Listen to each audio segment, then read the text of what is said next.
Charges sismiques. Ces charges peuvent varier considérablement selon la localisation géographique et doivent être soigneusement évaluées. La répartition de ces charges sur la surface de la fondation est tout aussi importante que leur magnitude.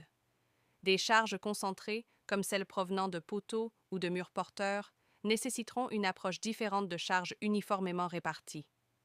Les bâtiments légers peuvent généralement se contenter de fondations superficielles, alors que les structures lourdes ou de grande hauteur exigeront des fondations profondes ou des systèmes plus complexes capables de transférer efficacement les charges importantes vers des couches de sol plus résistantes. Premier point, 2.3. Conditions climatiques. Les conditions climatiques du site jouent un rôle souvent sous-estimé dans la conception des fondations. Les variations de température, les cycles gel-dégel et l'humidité du sol peuvent avoir un impact significatif sur le comportement des fondations à long terme. Gel. Dans les régions à fort gel, les fondations doivent être ancrées sous la ligne de gel pour éviter les soulèvements dus à la formation de lentilles de glace dans le sol.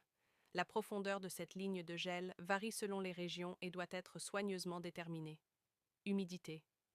Les variations d'humidité du sol, qu'elles soient saisonnières ou dues à des événements exceptionnels, sécheresse prolongée, inondations, peuvent affecter significativement les propriétés mécaniques du sol.